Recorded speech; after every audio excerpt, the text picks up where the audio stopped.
Nuevamente nos reunimos en este especial Congreso Futuro llevando a ustedes parte de lo que han sido las exposiciones de cientos de científicos que han participado en nuestro encuentro con la ciencia y el conocimiento. El más importante a nivel nacional y uno de los más destacados a nivel internacional, que nació en la Comisión de Desafíos del Futuro, presidida por el senador Guido Girardi e integrada por los senadores Carolina Goich, Francisco Chaguán, Alfonso Durresti y Juan Antonio Coloma. Les recuerdo que este programa lo estamos transmitiendo en las plataformas de las distintas municipalidades de nuestro país. Es un compromiso acercar la ciencia y el conocimiento a toda la ciudadanía y llevarla a todos los rincones de Chile. Lo tenemos en Congreso Futuro en tu comuna en línea, gracias a una alianza entre el Senado y la Asociación Chilena de Municipalidades. Comenzamos entonces una edición más de este especial Congreso Futuro. Estuvimos en entrevista con el doctor Claudio Hetz, quien participó en Congreso Futuro en el año 2018. Este ingeniero en biotecnología, además doctor en ciencias biomédicas, quien tiene estudios postdoctorados en la Universidad de Harvard, de donde es el profesor invitado, director del Instituto de Neurociencia Biomédica de la Universidad de Chile, donde estudia el rol del estrés celular en enfermedades cerebrales asociadas al envejecimiento. También participa en el Centro GERO, Centro de Gerociencia, Salud Mental y Metabolismo. Hablamos de estos temas del futuro de la disciplina después de esta pandemia. Todo eso y más en esta entrevista con Claudio Hetz. Estamos con Claudio Hetz, él es ingeniero en biotecnología molecular, doctor en ciencias biomédicas, director del Instituto Milenio de Neurociencia Biomédica de la Universidad de Chile, BNI, y también es investigador de GERO, el Centro de Gerociencia, Salud Mental y Metabolismo. Claudio, ¿cómo estás tú? Muy bien, muchas gracias por la invitación. Claudio, ¿cómo has vivido este confinamiento, esta reclusión que hemos tenido debido a la cuarentena y debido al COVID-19? ¿Cómo ha sido esta experiencia para ti? Pero ha sido bien interesante porque de alguna forma, en forma forzada, ha generado un espacio para la reflexión, lectura y nos ha permitido ir avanzando en el análisis de datos, terminar artículos científicos, ese tipo de cosas que normalmente tienes muy poco tiempo para hacer en un estado normal de vida. Oye, ¿y se puede hacer ciencia aparte de los papers? ¿Se puede hacer ciencia laboratorio en este tiempo o no ha podido? Esto ha sido súper complejo y muy frustrante para los investigadores de mi laboratorio, sobre todo los estudiantes que están terminando tesis de doctorado, de magíster, porque no pueden terminar sus experimentos. Entonces, lo que estamos haciendo en este momento es mantener una operación mínima para que existan, por ejemplo, los modelos animales que utilizamos para estudiar enfermedades. Pero en este momento los laboratorios están cerrados. Entonces, el trabajo que se está haciendo en la facultad tiene que ver más que nada con el diagnóstico de pacientes infectados con COVID. Bueno, ¿y cómo has vivido tú, tu parte, la ciencia desde esta visión? ¿Cómo se ha vivido tu disciplina desde esta visión? Bueno, en general, yo creo que partimos todos asumiendo de que esto es un problema global, que la ciencia de alguna forma en áreas no relacionadas con la pandemia se ha detenido por un periodo de tiempo que sabemos que se va a acabar, pero hemos avanzado bastante en afiatar colaboraciones, en generar ideas nuevas. Nos pasamos todo el día en reuniones por teleconferencia, Zoom, como probablemente la mayoría de ustedes también lo hace, pero yo creo que para nosotros como científicos ha sido súper interesante ver que por primera vez en la historia, sobre todo en nuestro país, se ha hecho patente el valor que tiene la ciencia, la relevancia y el impacto que puede tener esta en mejorar la calidad de vida de las personas, en generar una solución a un problema tan grave como esta pandemia. Y desde tu disciplina hay un tema bastante importante que tiene que ver con el cerebro. El cerebro quizás es uno, es como intentar descubrirlo, intentar saber qué sucede. Y a partir de las enfermedades neurodegenerativas, ¿cómo nosotros podríamos decir, por ejemplo, en este momento, cómo está actuando el cerebro, cómo está funcionando el cerebro? Claro, respecto a la pandemia, han surgido últimamente, en los últimos meses, estudios bien interesantes que muestran que el virus también impacta el funcionamiento del cerebro. Eso es un aspecto. Uno de los eventos moleculares como más importantes en generar daño en el cuerpo de un paciente que tiene una condición como más severa con COVID es la inflamación exacerbada. Y eso se sabe que es un factor de riesgo súper importante para desarrollar la mayoría de las enfermedades cerebrales. Y a mí lo que me preocupa en este momento es el hecho de que los adultos mayores están viviendo aislamiento social, confinamiento y probablemente una disminución en su capacidad de hacer ejercicio, en estimularse intelectualmente. ¿Y por qué me preocupa? Porque esos son de los factores de riesgo importantes para aumentar la incidencia de enfermedades cerebrales, como el Alzheimer, la demencia. Entonces, obviamente en este momento estamos preocupados de salvar vidas, pero yo creo que se va a venir una segunda pandemia donde no solo vamos a tener problemas de depresión, etcétera, sino que también tal vez se van a exacerbar enfermedades asociadas a la vejez, dado que la falta de ejercicio, la falta de estimulación social, intelectual, es un factor de riesgo medido, eso se sabe en el mundo. ¿Y cómo nosotros podríamos ayudar? Yo sé que hay muchos abuelitos que están solos, obviamente está esta cosa del distanciamiento social para cuidarlos, pero ¿cómo nosotros deberíamos ayudarlos a que no se generaran enfermedades como esta o no aumentaran enfermedades como esta, como el Alzheimer, la demencia senil, el Parkinson y todas esas?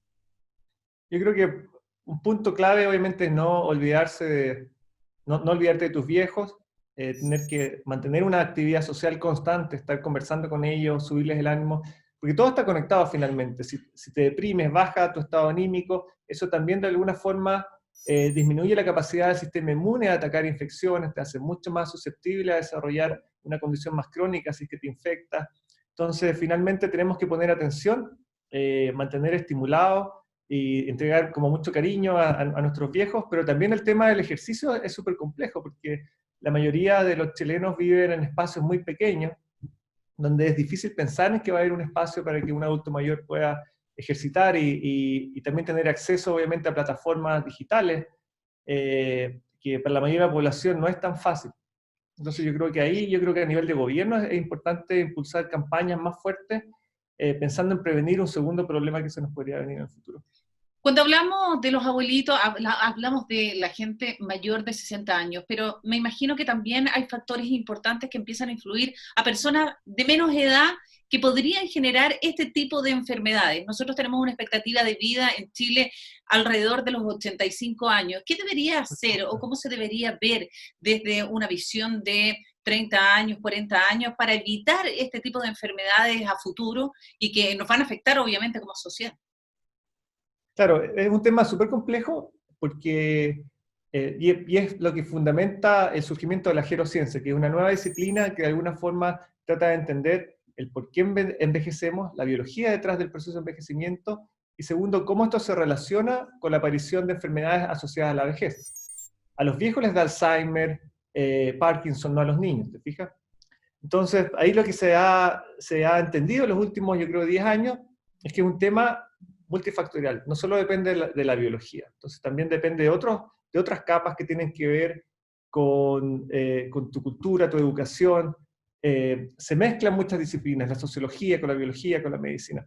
Entonces no hay una receta, probablemente lo que hay que hacer es estudiar población por población para definir cuáles son los factores como más importantes en poblaciones específicas que determinan un buen envejecer.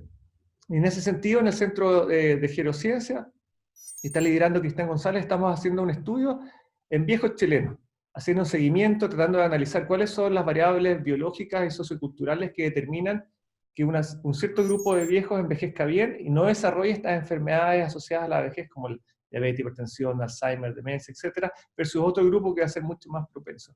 Y en el contexto de la pandemia esto también es importante, porque en este momento lo que uno ve en las noticias es que los viejos son más vulnerables, pero no son todos los adultos mayores. No. Son los que tienen condiciones preexistentes, son los que son más frágiles. Entonces, finalmente, es una subpoblación. Y lamentablemente en este momento estamos tratando a todos los adultos mayores por igual, pero cuando hay un subgrupo que probablemente si se infecta, no va a sufrir una enfermedad tan fuerte como los que tienen estas precondiciones. Claudio, tú hablabas de este estudio que se está haciendo en 300 adultos mayores. Exactamente. ¿Han existido o han arrojado algunos resultados esta observación que tienen con respecto a ello? Claro, esto es un estudio a largo plazo. Hace un par de meses terminamos de reclutar sujetos. El problema ahora es la pandemia, porque obviamente los adultos mayores no pueden ir al hospital, en este caso al Hospital El Salvador, a hacerse las mediciones. Entonces estamos haciendo seguimientos a través de llamadas telefónicas. Entonces todo se ha complejizado mucho más. Entonces vamos a tener como un gap en que nos van a faltar datos por un par de meses, pero esto es un seguimiento que queremos seguir haciendo por un largo de 2 años. Y ahí yo creo que vamos a poder empezar a sacar resultados como más claros respecto a cómo envejecen los chilenos y cómo esto afecta, sobre todo, como el funcionamiento cerebral, que es el foco del estudio en este momento. Sería muy bonito en el futuro poder proyectarlo a estudiar otras condiciones asociadas al envejecimiento. Pero para nosotros esta es la primera semilla, porque si tú miras países desarrollados como Francia, por ejemplo, Holanda, en Francia ya han hecho varios seguimientos donde incluyen ahí estudios de 10.000 personas, 30.000 personas por 20 años, comparando ciudades, comparando zonas rurales versus ciudades. ¿Por qué? Porque esto es súper importante para tomar decisiones a nivel de salud pública. Obviamente, si tú mejoras la calidad de la vejez, instantáneamente va a disminuir la recarga de enfermedades en el sistema público, va a aumentar el bienestar de la sociedad. Entonces es una mirada muy a largo plazo. Es decir, este tipo de resultados que podría arrojar este estudio nos podría permitir cambiar el sistema de salud, cambiar el sistema de pensiones, ver qué es lo que pasa con la gente de tercera edad después que deja de trabajar, o poder incluirlos en el sistema o mantenerlos en el sistema laboral para que no se vayan enfermando.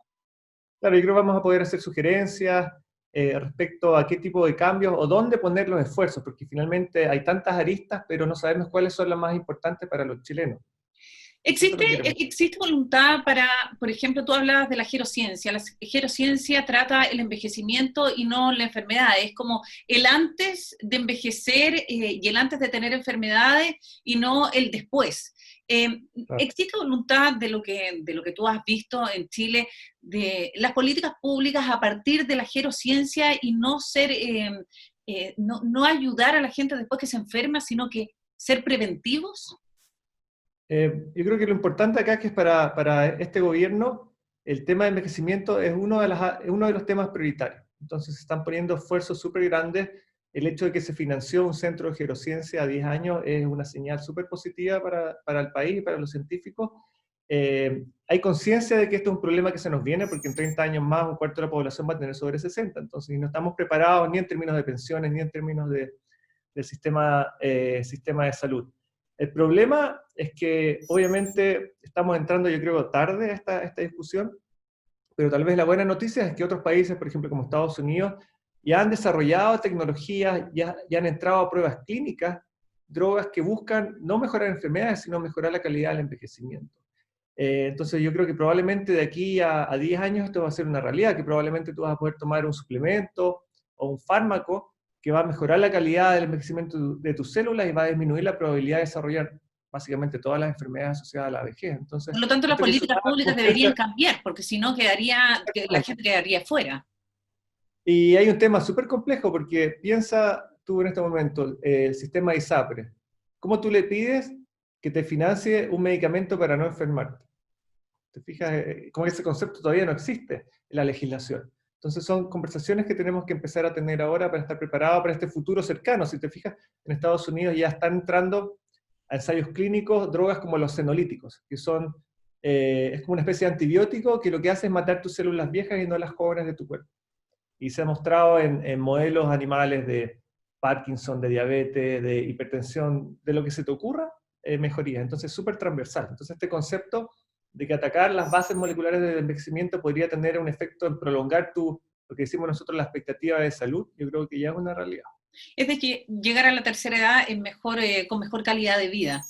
Claro, y eso hay que hacerlo en la gente joven, obviamente, porque el problema en este momento de la medicina actual es que lo que hace es atacar enfermedades. Tú cuando te enfermas y manifiestas síntomas, tu cuerpo ya está dañado. Y en mi caso, en que trabajamos con enfermedades cerebrales, la mayoría de esas neuronas ya no existen, ya desaparecieron, esas sinapsis se perdieron. Entonces, uno podría decir que ya no hay vuelta atrás, a lo más uno podría detener y enlentecer el curso de esa enfermedad que ya está presente. Entonces, lo que queremos nosotros, pensando en la medicina del futuro, es que eso no suceda. Entonces, una medicina mucho más preventiva. Claudio, ¿tú tienes la cantidad de personas que se ven afectadas por Alzheimer en Chile y por enfermedades, por ejemplo, como la demencia senil? Bueno, los porcentajes son bien parecidos al resto del mundo. Por ejemplo, en Parkinson estamos alrededor de 24.000 casos, eh, eh, y los números en general son súper parecidos al resto del mundo. En términos de impacto económico, no se discute mucho eso, pero por ejemplo en Estados Unidos, uno de los problemas más graves que afecta el sistema de salud en este momento es el Alzheimer. por el costo que tiene mantener a un paciente con Alzheimer, que en general están enfermos alrededor de 10 años. En Chile se hizo un análisis de cuál es el costo por Andreas Lachewski y su grupo de investigación. Bien. Ellos calcularon que más o menos se necesitan 2 sueldos mínimos para mantener a un enfermo con Alzheimer. ¿Por qué? Porque en general un miembro de la familia deja de trabajar y básicamente pierdes ese ingreso y es súper caro. Con respecto a la gerociencia, ¿tú crees que si nosotros hubiésemos tenido esta política pública vinculada a la gerociencia, el COVID se habría abordado de manera distinta para la gente de tercera edad? Yo no estoy seguro. Probablemente tendríamos una mejor capacidad de mantener a nuestros viejos más estimulados en términos de hacer ejercicio y todo ese tipo de cosas, pero yo creo que nadie estaba preparado para esto. El problema ahora es que yo creo que hay que empezar a pensar en lo que podría venir en el futuro, porque obviamente sabemos por la experiencia internacional de que vamos a salir de esta crisis y probablemente el próximo año vamos a tener varias vacunas disponibles, y en este momento además en paralelo se están trabajando en fármacos, no solo vacunas, fármacos, drogas que bloqueen la propagación del virus. Entonces yo creo que esto nos ha enseñado que en realidad este tipo de problemas tan complejos puede tener consecuencias a todo nivel, bueno, lo que vemos en el trabajo, etcétera, pero a mí lo que me preocupa es el tema de la salud mental primero, y después lo que puede traer en el futuro cercano respecto a aumentar el deterioro de nuestros viejos, dado que han estado sufriendo mucho estrés, soledad, baja estimulación intelectual, bajo ejercicio, y el ejercicio se sabe que es uno de los modificadores del envejecimiento más positivos, o sea, que funciona. ¿Por qué? Porque genera un efecto metabólico en el cuerpo global que trae como consecuencia mantener, prolongar tu salud. ¿Alguna recomendación entonces para la gente que está en la casa, en términos generales, para mantener esta salud mental, pero también el cerebro en óptimas condiciones? Sí, yo creo que el contacto social es súper importante, obviamente en forma remota, virtual, porque, por ejemplo, en estudios en viejos se sabe que los viejos que cuidan a sus nietos versus los que no lo hacen tienen menor probabilidad de sufrir demencia. También el nivel de educación también está correlacionado acá en Chile con la tasa de demencia, Alzheimer, cuando envejecen. Entonces, finalmente, hay que mantener a nuestros viejos activos, no solo como intelectualmente respecto a leer, sino de actividad social. Tener tareas y tratar de hacer rutinas, yo creo, en la casa para hacer ejercicios todos los días, eso es súper importante. Me encantaría saber cuál es tu futuro posible, aquel futuro que tú pensaste que iba a pasar en 30 años más, pero está a la vuelta de la esquina. Yo creo que son futuros cambios globales. Yo creo que tiene que ver más con el estilo de vida, cómo enfrentamos la ciencia. Yo creo que el confinamiento ha sido bueno para generar un espacio también de reflexión. Yo creo que la soledad obviamente tiene sus aspectos positivos. También me ha ayudado a acercarme mucho más a mis hijos, eso ha sido súper bueno, ayudarles a estudiar, etcétera, cosas que es difícil ver cuando tú tienes un trabajo a tiempo completo, ¿no es cierto? Pero me he dado cuenta que el trabajo es mucho más eficiente cuando estás como concentrado solo en tu casa. Yo creo que a la mayoría de nosotros nos va a pasar eso, que vamos a empezar a dividir nuestro tiempo en ir al laboratorio, ir a la universidad versus un tiempo protegido, en que estás full concentrado, nadie te interrumpe en tu casa. Yo creo que eso ha sido súper interesante. Ha sido también un proceso yo creo que de crecimiento para todos nosotros en términos también espirituales. ¿Y la nave, cómo está? Bien, seguimos haciendo música. Yo creo que ha sido parte de lo que me ha motivado en esta cuarentena a tener más espacio para poder tocar música, obviamente, y cultivar la creatividad. Yo creo que para todo científico es un componente esencial que genera básicamente la novedad, ¿no es cierto? Tratar de Para ver aquellos que cosas que no no son saben, obvias. ¿qué es la nave? Es tu grupo. Sí, exactamente, un grupo de música experimental, es rock experimental. ¿Y cómo se compatibiliza la ciencia con la música? Yo creo que tiene mucha relación, más que la ciencia, el ser científico con, por ejemplo, el ser artista. Finalmente estamos siempre explorando, tratar de romper las fronteras, tratar de ver cosas que no son evidentes, en este caso a través de la ciencia o a través de la música. Entonces, para mí, yo creo que ha sido una herramienta súper positiva me ha ayudado a cultivar la creatividad y de alguna forma tener más flexibilidad mental. Además de, obviamente, ser un espacio para eliminar el estrés, el desahogo, porque obviamente para nosotros los científicos tú no te lo imaginas, pero vivimos la ciencia las 24 horas del día, o sea, soñamos con experimentos, nos despertamos en la mitad de la noche, seguimos pensando en los experimentos que estamos haciendo, es algo que no se detiene, no es un trabajo que se queda como en la oficina y después tú te vas a tu casa, siempre vive con nosotros. Por eso me refiero al ser científico, y finalmente es una forma de vivir. Claudio, ¿dónde te podemos seguir? ¿Dónde podemos ver tu música? En SoundCloud, si buscan La Nave Rock, van a encontrar muchas canciones nuestras, muchas improvisaciones también, que es la parte más experimental.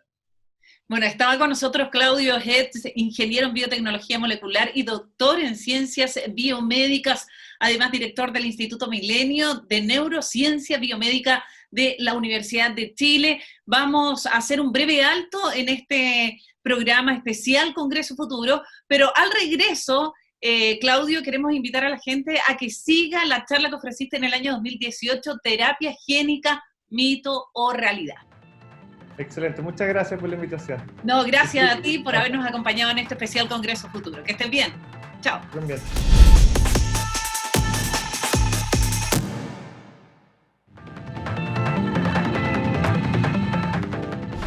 Comenzamos el segundo bloque de este especial Congreso Futuro, en el que estamos conociendo parte de las investigaciones, los planteamientos, las preguntas y las respuestas de cientos de científicos que han llegado desde el año 2011 a nuestro país para participar en Congreso Futuro, en nuestro afán por democratizar la ciencia y el conocimiento y que llegue a todos los lugares de nuestro país de manera gratuita. Nos vamos a quedar con la charla ofrecida en el año 2018 por Claudio Hetz, neurocientífico, ingeniero en biotecnología, doctor en ciencias biomédicas, quien es el actual director del Instituto de Neurociencia Biomédica de la Universidad de Chile y quien está también como investigador en GERO, este Centro de Gerociencia, Salud Mental y Metabolismo. ¿Qué nos dijo él acerca de la calidad del envejecimiento? Los dejo entonces con Claudio Hetz y esta charla ofrecida en el año 2018, Terapia Génica, ¿mito o realidad? ¿Cómo están? Gracias por quedarse hasta tan tarde. Probablemente la mayoría de ustedes está muerto de hambre. Espero entusiasmarlos con mi charla. Como ustedes saben, nuestro país está incubando una crisis que se nos viene. Estamos envejeciendo a una tasa acelerada, es la más alta de toda América, y se estima que probablemente el 2050 un cuarto de la población va a tener sobre 60 años, como pueden ver en estas proyecciones de la pirámide etaria. La clásica pirámide triangular que ustedes están acostumbrados a ver se va a deformar completamente y se va a transformar en un rectángulo. Eso significa que vamos a empezar a tener más adultos mayores, que son personas que además van a tener una mayor propensidad a enfermarse. Entonces nos vamos a llenar de enfermos.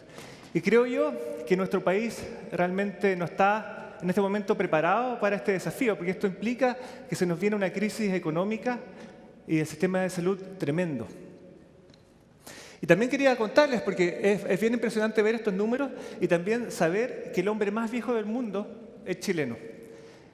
Celino Villanueva en este momento tiene 121 años y probablemente si vive un año más va a ser el hombre más viejo de la historia del planeta. Entonces eso significa que algo está pasando obviamente aquí en nuestro país. Y a este fenómeno, obviamente esto es una crisis global, se le llama en inglés el Silver Tsunami, que es el tsunami de los hombres con canas, porque básicamente nos vamos a llenar de viejos muy pronto. Y este problema del envejecimiento es bastante grave. ¿Por qué? Porque sobre todo enfermedades como el Alzheimer, el Parkinson, son muy costosas para los países. De hecho, el año pasado salió un estudio donde se calculó cuánto es el costo de tener un enfermo de Alzheimer en una familia. Y equivale a 2 sueldos mínimos. Y sabemos que la mayoría de las personas en nuestro país viven con un sueldo mínimo. Entonces, realmente esto es muy costoso. Y en general significa que algún familiar cercano va a dejar de trabajar para cuidar al abuelito o la abuelita. Entonces, realmente es un problema que se nos viene. Y lo otro importante es destacar, a pesar de que suena obvio, los viejos se enferman. Pero ustedes se preguntan, ¿por qué los viejos se enferman y no los niños? ¿Por qué al niño no le da Alzheimer? Sobre todo, por ejemplo, si hay una alteración genética.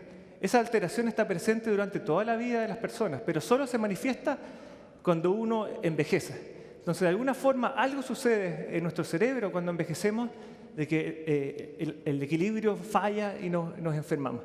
Y de hecho, el envejecimiento es la causa principal para la mayoría de las enfermedades crónicas, no solo el Alzheimer, el Parkinson, como ustedes saben, la hipertensión, la diabetes. Entonces, hoy en día la postura es que tal vez lo que tenemos que hacer es prevenir, atacar el envejecimiento, mejorar la calidad del envejecimiento y tal vez si hacemos eso a nivel de políticas públicas, espontáneamente vamos a disminuir la carga de enfermedades en el sistema de salud. Suena bien como un sueño, ¿no es cierto? Pero es posible, porque cuando uno piensa en el envejecimiento, probablemente la mayoría de ustedes se imagina esto, que es básicamente nuestro cuerpo se empieza a gastar, como las piezas del auto empiezan a fallar y finalmente dejamos de funcionar. Esa es como la visión que la mayoría de la humanidad ha tenido por siglos del envejecimiento, un decaimiento natural. Pero hoy en día, con los avances de la ciencia, nos hemos dado cuenta de que el envejecimiento en realidad es un proceso controlado, que está regulado por programas genéticos. Y de hecho, si uno mira distintas especies tan simples como una mosca de la fruta, un gusano, o después un ratón, hasta un humano, los genes que controlan cuándo y cómo envejecemos son los mismos. Es bien impresionante, es algo evolutivo. De alguna forma la naturaleza generó este reloj interno que de alguna forma le dice a las células es momento de caer, ¿se fijan? Y por lo tanto, si es que son genes los que están detrás de este proceso que creíamos que era natural, podemos engañarlos, podemos modificarlo y tal vez mejorarlo. Y esto es un campo muy nuevo en biología. De hecho, no era muy respetado hace 10 años porque pensaban como estos científicos que quieren buscar el elixir de la juventud. Pero en realidad lo que se está buscando es aumentar, no la expectativa de vida, es la expectativa de salud. Vivir más tiempos sanos. Obviamente eso es lo que todos queremos. Ojalá terminar como los centenarios, estas personas que tienen 110 años, se tropiezan y al otro día se mueren. ¿Se fijan? Pero tuvieron una vida plena. Y hace un par de años el campo generó un consenso mundial. Se lograron identificar lo que llamamos los pilares fundamentales del envejecimiento. O sea, ¿qué procesos biológicos, moleculares dentro de la célula regulan este reloj, esta bomba de tiempo? Y se identificaron nueve procesos diferentes, donde destaco, por ejemplo, vamos perdiendo nuestras células madres, entonces dejamos de regenerar los tejidos, también empezamos a sufrir más inflamación, entonces obviamente nos duelen las articulaciones, tenemos dolores de cabeza, todo tipo de problemas que tienen que ver con fallas del sistema inmune que nos empieza a atacar. También hay problemas con la nutrición. Eso es un tema súper interesante, pero hoy nos vamos a enfocar en uno de los pilares fundamentales que tiene que ver con el equilibrio de las proteínas, porque esto es muy importante en las enfermedades cerebrales. De hecho, para los que no saben, las proteínas, ¿qué son las proteínas? Son cadenas de aminoácidos, pero la gracia es que adquieren una forma tridimensional que es única. Esto no es azaroso. Y esta forma 3D, esta estructura, es la que determina su función. Entonces, de alguna forma, durante el envejecimiento, toda la fábrica que produce las proteínas de la célula, que controla su calidad, que de alguna forma dice, esta proteína está mala, eliminemos, esta está buena, sigamos, empieza a deteriorarse. Y empezamos a acumular proteínas dañadas. Y estas proteínas son las que nos enferman. Les voy a mostrar imágenes, son bien impresionantes estos dibujos, pero así es en la vida real. Esto es lo que pasa en un cerebro de un paciente con Alzheimer. Como ven en esta imagen, hay cúmulos de proteínas dañadas tan grandes que pueden ser aún más grandes que una misma neurona. Entonces, es muy difícil para el cerebro, para las células, atacar este problema, porque se ha ido acumulando por años, por décadas, y termina enfermándonos. Lo interesante para ustedes es contarles de que esto no es específico del Alzheimer. Hoy en día creemos, y yo apoyo esa teoría, de que la mayoría de las enfermedades cerebrales tienen una misma causa, que es este deterioro del equilibrio de las proteínas, que se empiezan a acumular distintos tipos de proteínas dañadas. Y en algunos pacientes puede terminar con Alzheimer, en otros con Parkinson, con ELA, con demencia frontotemporal, porque esto va a depender qué zona del cerebro está alterada, porque distintas zonas del cerebro tienen distintas funciones, y eso va a llevar a una manifestación clínica específica. Pero creemos que detrás de todo esto está el envejecimiento, un envejecimiento más patológico que va a llevar a que esto se produzca. Entonces nosotros en el laboratorio estamos haciendo estudios muy finos de tratar de entender cómo las neuronas en nuestro cerebro manejan este estrés, porque obviamente si se dañan las proteínas, estas células están con alerta roja, tienen que tratar de reparar el daño o van a morir. Entonces existen verdaderos sensores moleculares adentro de las células que de alguna forma detectan este daño y lo que hacen es mandar señales de alerta hacia el genoma. Y lo que hacen es reprogramarlo para activar programas de reparación. Y esto está bastante estudiado, es lo que uno ve acá. Entonces, estos sensores reprograman el genoma y esto puede tener dos consecuencias. Que recuperemos el equilibrio, que las neuronas puedan seguir saludables, funcionando, o puede llevar a la eliminación de esas neuronas, porque el daño fue crónico, irreversible. Y es lo que uno ve en el paciente con Alzheimer. El cerebro de un paciente se empieza a achicar. Es bien impresionante. Ustedes hacen una resonancia y se dan cuenta que tiene menos masa cerebral. Obviamente, información que almacenamos en nuestro cerebro, nuestras memorias van desapareciendo. Entonces es muy difícil volver atrás. Y esto es lo que estamos estudiando. Entonces ahora quería contarles qué es lo que hacemos en el laboratorio, cómo uno se acerca a este tipo de problemas que son súper complejos, cómo estudiamos el Alzheimer en un laboratorio, porque no podemos trabajar con humanos, obviamente. Entonces, ¿cómo lo hacemos? Es muy difícil. Entonces, en nuestra universidad, en nuestro instituto, lo que hacemos es desarrollar dos grandes frentes de trabajo. El primero, como dijo el expositor anterior, que es muy importante, es tratar de generar conocimiento, entender cómo funciona el cerebro, cómo las neuronas manejan el estrés. Y después, con ese conocimiento, esa información, tratar de aplicarlas para desarrollar terapias experimentales. ¿Se fijan? Entonces, la mezcla de estos dos frentes, algo muy fundamental, muy básico, con una mirada aplicada, esta mezcla es la que lleva a estar en la frontera de la investigación biomédica.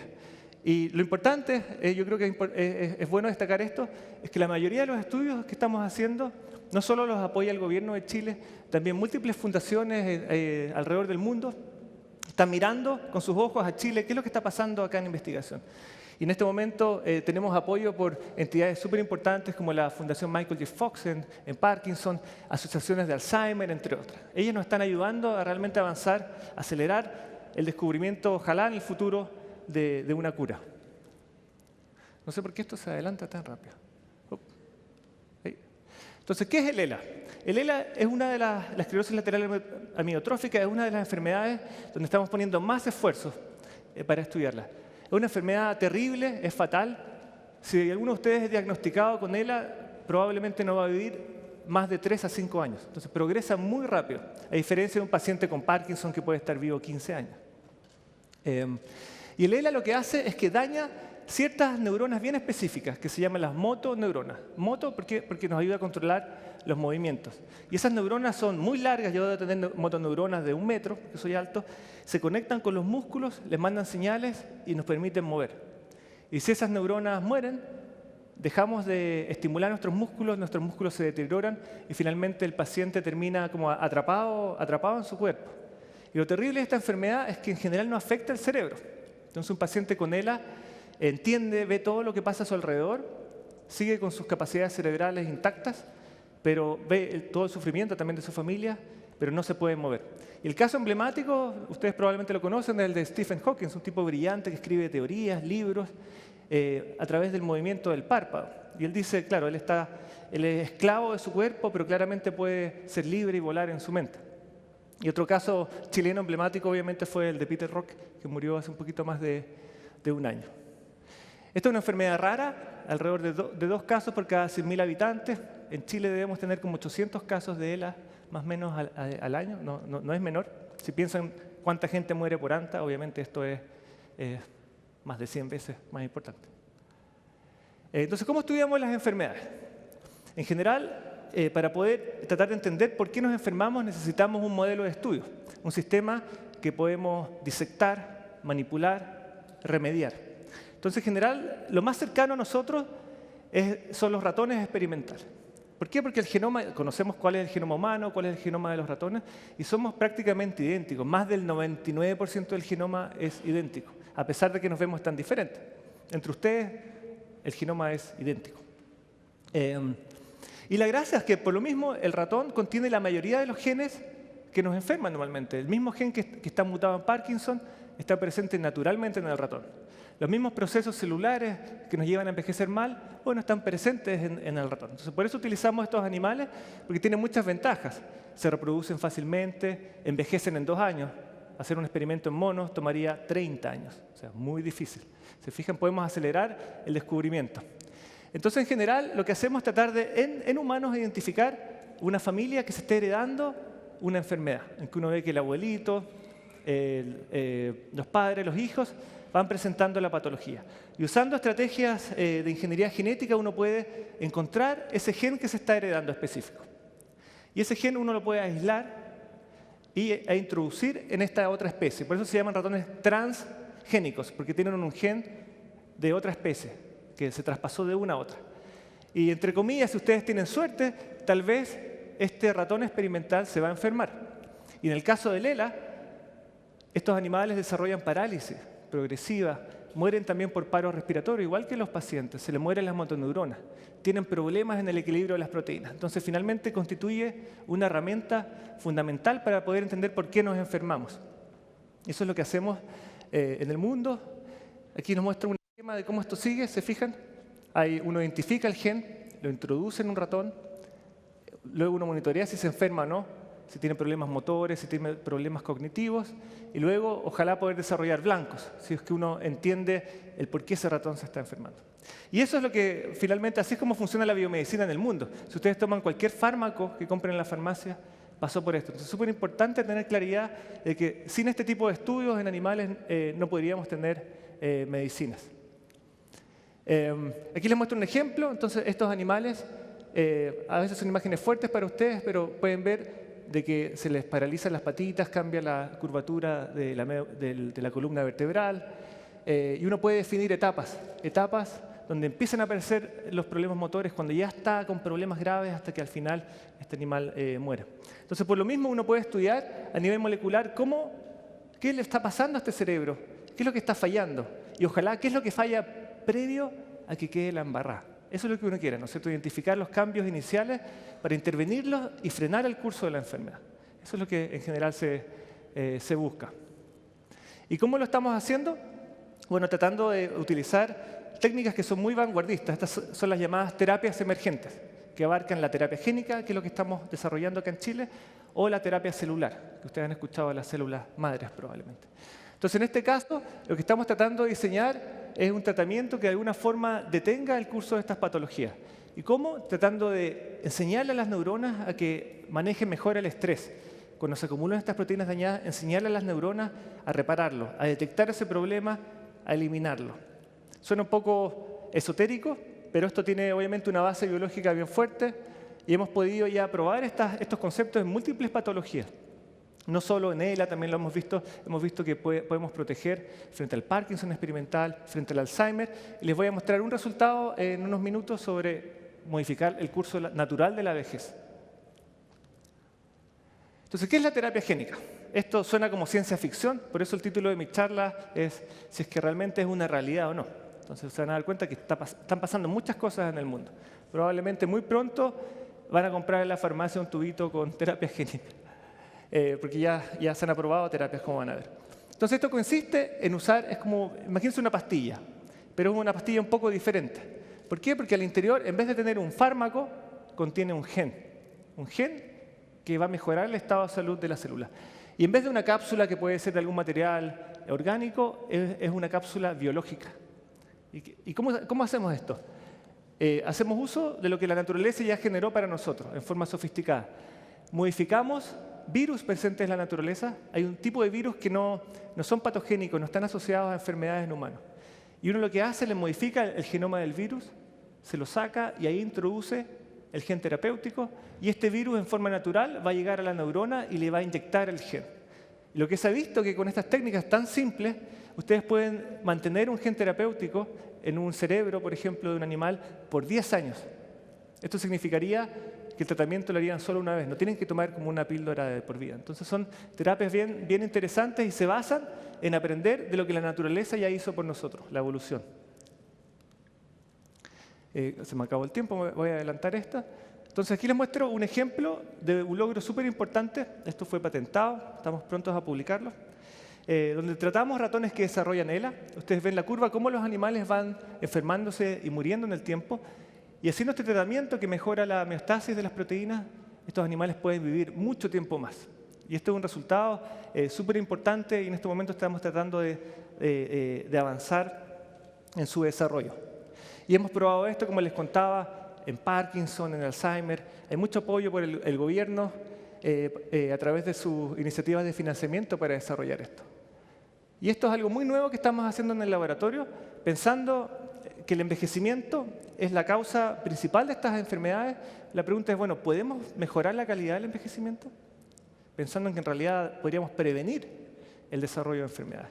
Entonces, en este experimento bien simple, lo que hicimos fue tomar ratones viejos, tenían ya 18 meses. Estos ratones ya empiezan naturalmente a tener deterioro cognitivo, se les empiezan a olvidar las cosas, a desmotivarse. Entonces, en este experimento súper simple, lo pueden hacer en sus casas. Entonces, toman un ratón y normalmente lo exponen a dos objetos iguales. Y el ratón, normalmente, si está joven, va a explorar, los va a ver, y si ustedes ponen un objeto distinto, va a estar mucho más tiempo explorando el objeto nuevo, porque obviamente es más entretenido, hay motivación. Y cuando el ratón envejece, como que ya le da lo mismo que este nuevo viejo, es la misma cuestión. Entonces lo que hicimos fue introducir esta terapia en el hipocampo, la zona donde almacenamos las memorias. Y luego el ratón que ya había empeorado, le hicimos el test y logramos, como pueden ver acá, recuperar su capacidad de reconocer estos objetos nuevos, de explorar. Y de hecho el similar que lo haría un animal joven, como de alguna forma logramos rejuvenecer este ratón con esta terapia. Entonces, súper interesante. Y como les mostré anteriormente, esta misma estrategia puede mejorar la homeostasis de las proteínas. Entonces, tenemos muchas esperanzas en este tipo de estudios. Y en un segundo para cerrar, porque me están presionando acá, contarles que el año pasado, el 2017, fue revolucionario. Porque yo llevo trabajando en terapia génica 10 años. Y para la mayoría de la gente esto es ciencia ficción, ¿no? Introducir un gen para curar una enfermedad suena raro. Pero el 2017 ya se aprobaron por la FDA, que es el organismo de salud que aprueba las terapias en Estados Unidos, es muy, muy estricta, 2 terapias contra el cáncer basadas en uso de estos virus para modificar la respuesta de las células. Y lo que hacen es enseñar al sistema inmune para que ataque el cáncer y lo mate, sin quimioterapia, que tu propio cuerpo ataque el cáncer. Impresionante. Y hace un mes se aprobó una terapia para la ceguera. Pacientes que habían perdido la capacidad de ver porque tenían un gen mutado importante para la visión, con estos virus entregaron el gen normal sin mutación de vuelta inyectándolo en el ojo. Y los pacientes volvieron a ver. Esto fue realmente un milagro. Y esto ya se aprobó. Entonces probablemente durante este año todos estos pacientes que estaban afectados van a poder ser tratados con estos virus genéticamente modificados. ¿Se fijan? Eso les quería contar, me voy a adelantar y les dejo ahí algunos links de nuestro laboratorio y nuestro Instituto de Neurociencia, si es que quieren visitarlos. Tenemos mucha información en términos de educación, contar qué es lo que hacemos. Sí, muchas gracias.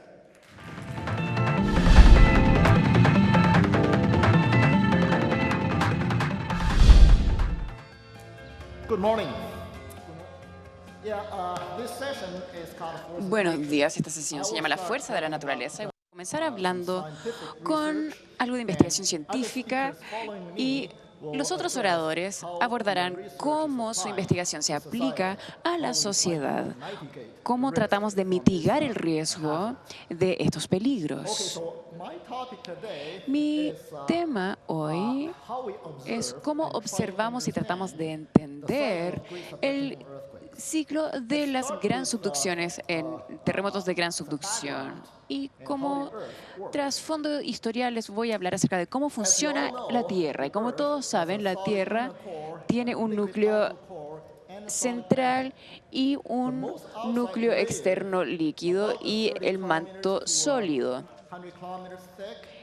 Mide alrededor de 100 kilómetros, es un caparazón rompible que se llama la litosfera, y esto está dividido en grandes pedazos, y estos pedazos grandes los llamamos las placas tectónicas.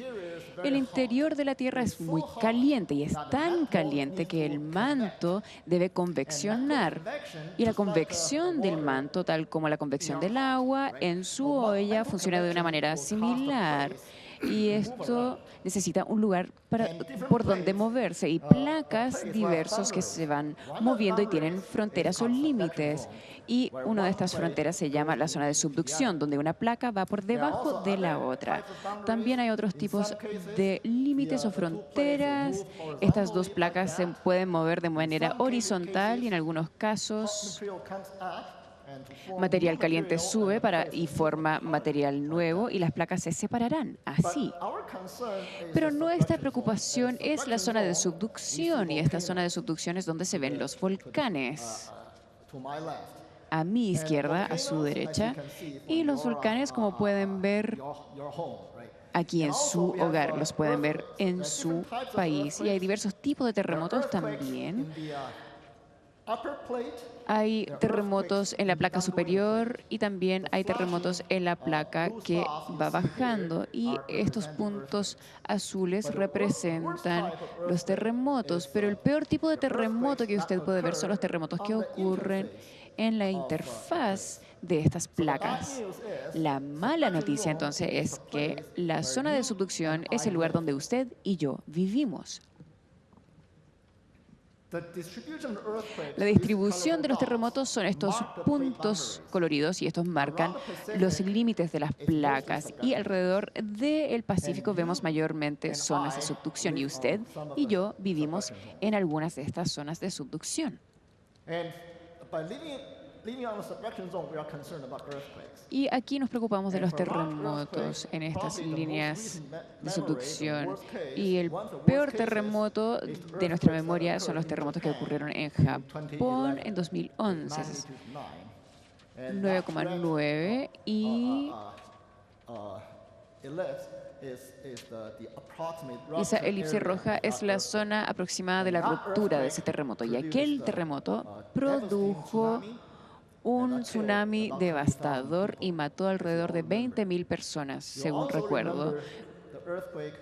También recordarán el terremoto del 2004 en Sumatra, era aún peor, era 9,2 y provocó un tsunami devastador y este tsunami mató alrededor de una cuarta parte de 1 millón de muertes alrededor del Océano Índico. Y ahora a mí me preocupan los terremotos de subducción que ocurren en mi patio trasero, porque hemos tenido este tipo de terremotos en el pasado. El último ocurrió en 1700 y el tsunami que generó causó mucho daño en Japón, al otro lado del Pacífico. ¿Y cuál es el caso de Chile? Aquí podemos ver a Chile. Tienen muchos terremotos de este tipo en Chile. También tienen el terremoto mayor, el mayor terremoto registrado, 1960, 9,5. Y todos deben recordar ese movimiento violento del año 2010. Todos los terremotos pueden provocar daños y tsunamis. Y también recuerdan los temblores de los tsunamis, los daños y todos los daños que provocan. Y ahora van a querer ver por qué y cómo las zonas de subducciones o estos fallos de subducción producen terremotos. Los producen porque la subducción no ocurre de manera plana. Está bloqueado por un tiempo importante, típicamente 500 años debido a la fricción. Y cuando el fallo está bloqueado, en el diagrama superior pueden ver aquí la convergencia de las placas sigue ocurriendo. Y la placa es como un resorte que se está comprimiendo. Esta placa superior es como un resorte debajo de nuestros pies y se está acumulando energía elástica y esa energía se empleará en el próximo terremoto. En este momento, lo que podemos ver en la superficie del suelo, si es que usted observa bien, podrá ver que la tierra debajo de nuestros pies se va moviendo hacia los volcanes. Y luego de un par de cientos de años, esta falla ya no puede quedarse en el mismo lugar, se va a resbalar y traerá o provocará un gran terremoto. Cuando eso ocurre, la energía se suelta o se libera y provoca el movimiento, temblor del suelo, y el lecho marino se levantará y provocará un tsunami. La consecuencia puede ser devastadora. En este momento, si tiene buenas observaciones en terreno, lo que verá es que el suelo repentinamente se mueve hacia el mar, en la dirección opuesta a la dirección en que se movía antes del terremoto. Y las diversas formas de estudiar terremotos, algunos de mis colegas estudian olas sísmicas, algunos estudian tsunamis, algunos de mis colegas estudian la geología de los terremotos, pero hoy les voy a hablar acerca de solamente un tipo de estudio. Esto es cómo observamos estos movimientos de ir y venir de la superficie de la Tierra. Hemos avanzado muchísimo en este trabajo. El desarrollo de las tecnologías y las ciencias ha progresado de manera impresionante. En la década de los 70, después de la teoría de las placas tectónicas se reconoció y teníamos este concepto de terremotos de subducción, solamente ahí pudimos predecir que el suelo podía moverse en direcciones opuestas. No teníamos forma de medirlo anteriormente, teníamos solamente el concepto. Y en los 80 teníamos observaciones preliminares de la Tierra, y esto se llama nivelación, pero también tenemos diversos tipos de estudio, también tenemos una mejor comprensión. A partir de los 90, hemos tenido geodesia espacial, unos GPS, el sistema satelital que todos usan en sus autos cuando van manejando, conocerán su ubicación, eso es el GPS, pero también se puede usar de mejor manera, pero de una manera más precisa, con mucho procesamiento de datos. Y podemos determinar la posición de cualquier punto sobre la Tierra de manera muy precisa, con exactitud milimétrica, es muy precisa. Y con este tipo de medidas podemos observar cómo la Tierra se deforma en ciclos sísmicos. Ahora, regresando a nuestros ejemplos de los grandes terremotos, vamos a estudiar Cascadia.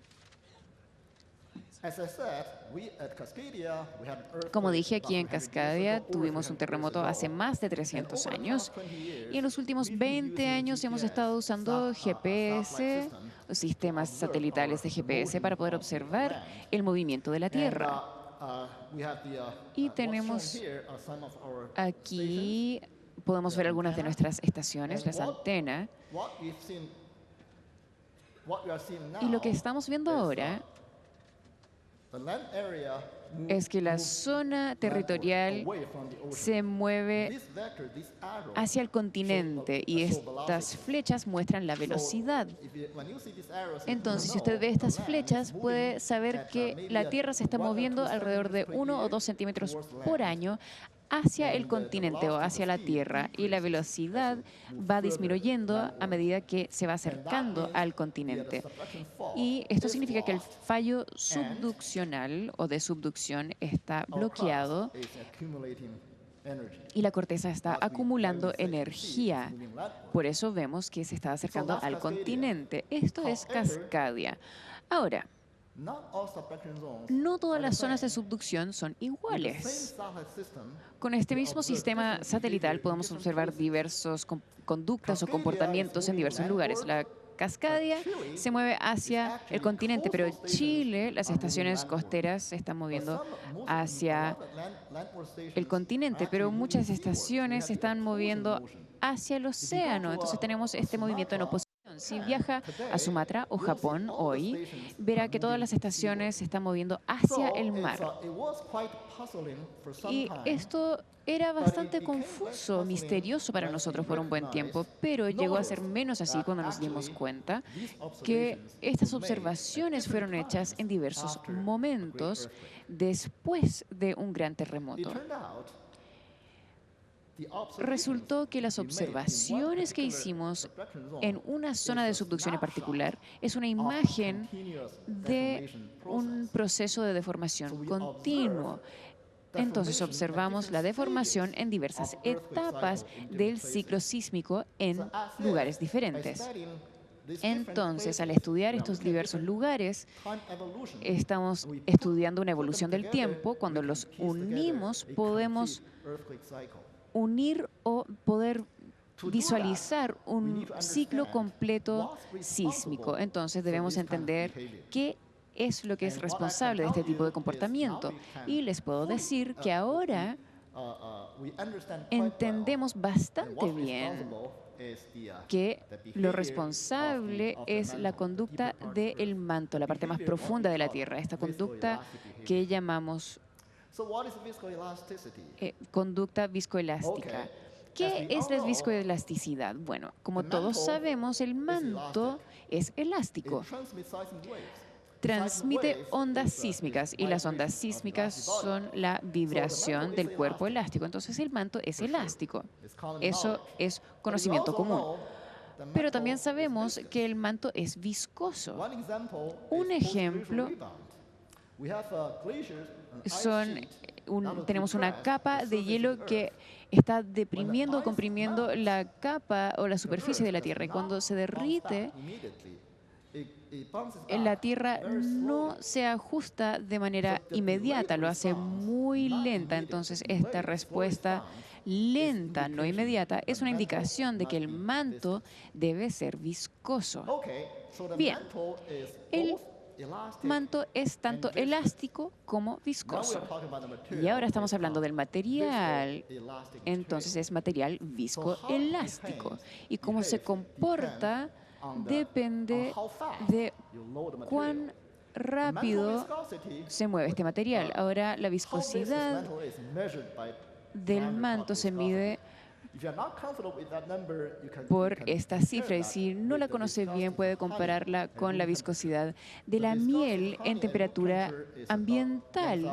Es alrededor de una milésima parte de esa unidad, y como puede ver, la viscosidad del manto es muchas órdenes de magnitud mayor. Entonces, si toma una roca del manto, sigue siendo una roca sólida, pero con el tiempo tiene una conducta viscosa, es una conducta o un comportamiento, perdón, muy lento. Entonces, debemos entender que debemos entender los ciclos sísmicos con una Tierra viscoelástica. Ahora, si sigue sintiéndose incómodo con el concepto de viscoelasticidad, les voy a hacer una demostración.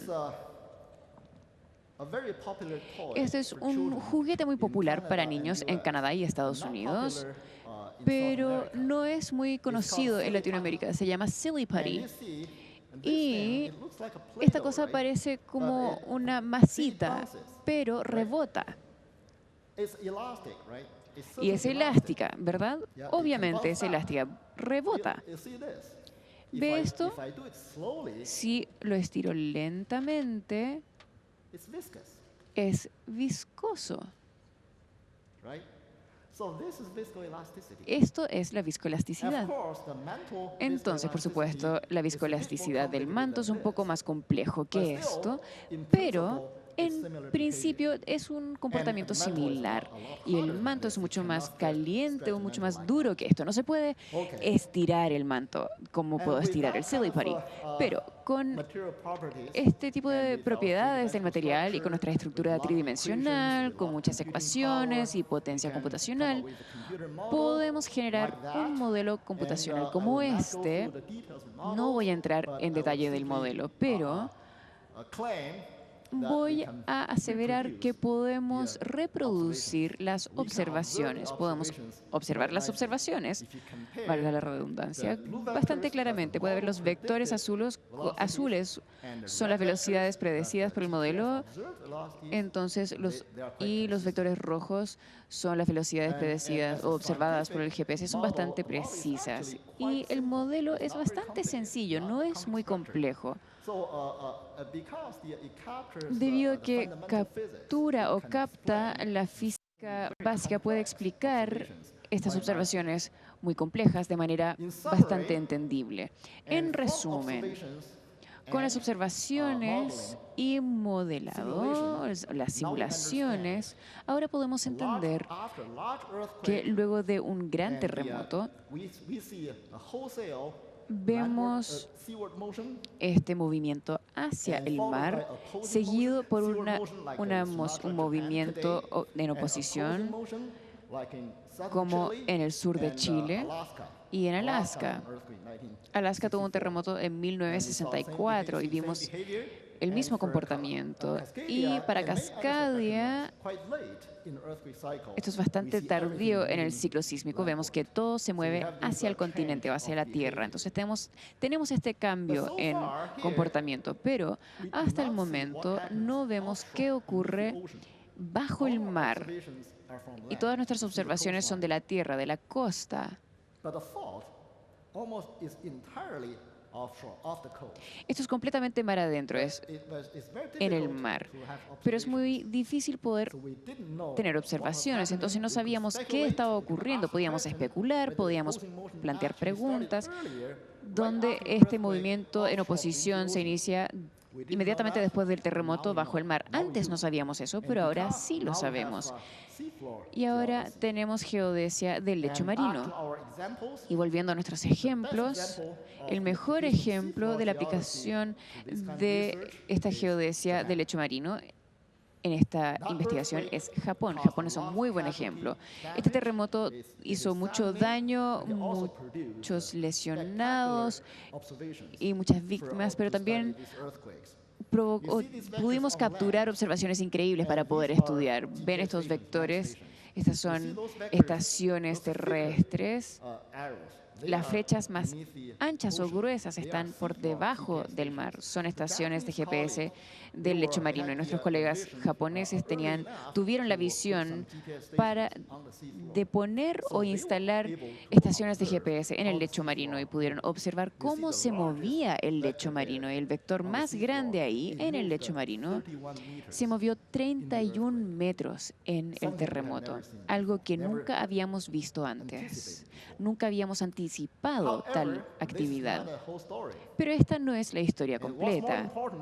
Lo que es aún más importante es cómo estas estaciones se comportaron después del terremoto. A su derecha, estas son las observaciones un año después. Pueden ver algunas de las estaciones del lecho marino retrocedieron. Entonces vemos este movimiento en oposición inmediatamente después del terremoto. La teoría es bastante completa, entonces.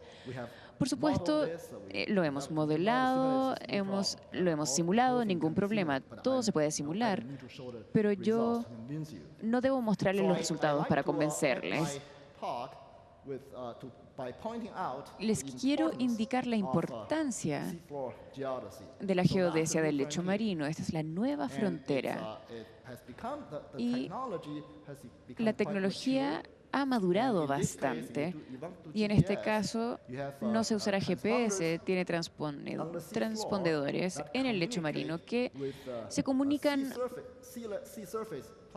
con una plataforma en la superficie del mar, ya sea un barco u otro tipo de plataforma, usando ondas de sonido, ondas acústicas. Y esa antena de GPS se comunicará con la satélite de manera electromagnética. Y finalmente puede determinar la ubicación promedio de su red de lecho marino de manera muy precisa. Ahora, es muy caro este sistema, pero la tecnología se ha desarrollado aún más. Lo podemos hacer de manera más económica. Y Japón está a la vanguardia de esta investigación, y otras zonas de subducción están tratando de seguirles el paso. Tenemos algunas estaciones, pero tenemos un plan de instalar más estaciones así en Cascadia. También tenemos computadores monitoreando con cables fibra óptica en el lecho marino. Y con la disminución de costo y el reconocimiento de la importancia de observar estos fallos de subducción a corta distancia en el lecho marino. Seguramente muchos países seguirán el paso y harán el mismo esfuerzo. Seguramente ocurrirá en muchas zonas de subducción y va a ocurrir en Chile. En 5 o 10 años tendremos una mejor comprensión de cómo las fallas en nuestro sistema de subducción funciona en el ciclo sísmico y en base a ello podremos tener una mejor estrategia de cómo abordar estos terremotos y sus tsunamis. Muchas gracias. Ahí estaba Terremotos de Subducción, una charla ofrecida en el año 2018 por Kelyn Wang, este experto investigador científico del Servicio Geológico de Canadá, cuya línea de investigación se centra en la geodinámica de las zonas de subducción y los peligros de los terremotos y tsunamis. Junto a él despedimos este especial Congreso Futuro. Les recuerdo, si quieren conocer otras charlas, otros temas, ingresen a www.congresofuturo.cl. Pueden seguirnos también en las distintas plataformas, en Facebook, Instagram y también Twitter. Entérense de las actividades que estamos realizando en Congreso Futuro. Y por supuesto nos pueden seguir a través de Congreso Futuro en tu comuna en línea en las distintas plataformas de las diferentes municipalidades de nuestro país, gracias a esta alianza entre el Senado y la Asociación Chilena de Municipalidades. Es un compromiso acercar la ciencia y el conocimiento a la ciudadanía y que llegue esta a todos los rincones de nuestro país. Soy Jessica Soto Huerta, gracias por habernos acompañado en este especial Congreso Futuro y los dejo junto a todos los futuros posibles que podrán encontrar en Congreso Futuro. Nos vemos.